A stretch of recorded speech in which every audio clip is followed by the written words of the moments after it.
It was May 24th, 1863.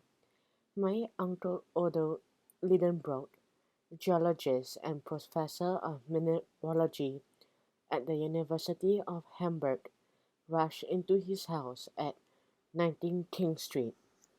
My uncle must have run all the way there because he was panting.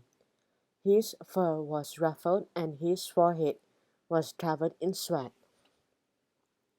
As soon as she saw him, Martha the cook squeaked, "Cheese niblets, he's already here, and lunch isn't ready yet. I can't believe I'm so late." I tried to reassure her. "Don't worry, dear Martha. You're not late. My uncle just early." Martha's anxiety wasn't surprising.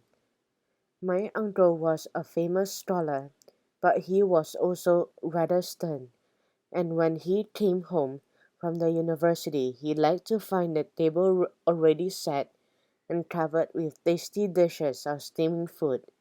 He insisted upon it.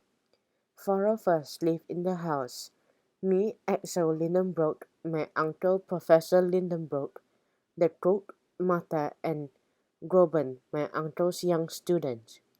Since Groben's family lived far away from Hamburg, my uncle had offered her his hospitality, and since she was a lovely, intelligent, charming young mouselet, I had fallen in love with her. That day Martha was in luck. My uncle wasn't even thinking about lunch.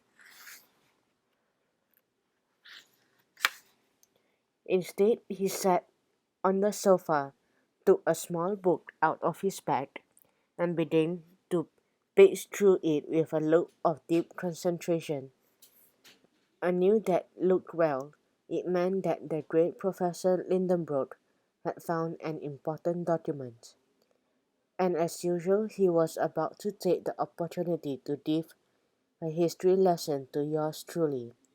To avoid a lecture, I said, Um, good day, uncle.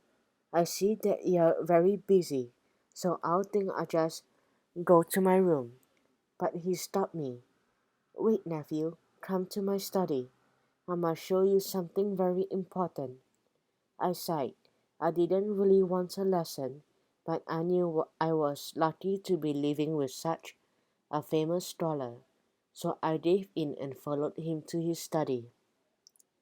As always, the room was in a complete chaos. The desk was piled with books and notes. A large collection of rocks was poking out of every corner, and geological instruments were strewn all over. My uncle sank into his armchair and started to page through the old book.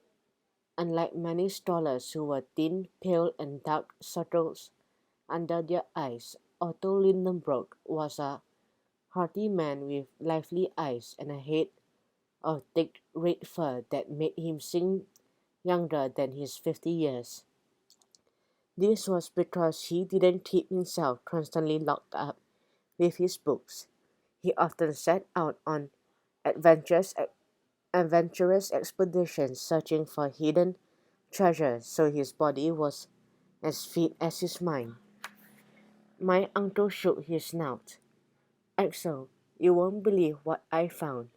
Something incredibly extraordinary." I glanced at the book. The pages were yellowed and so brittle that they practically crumbled beneath his fingers. What was so special about it?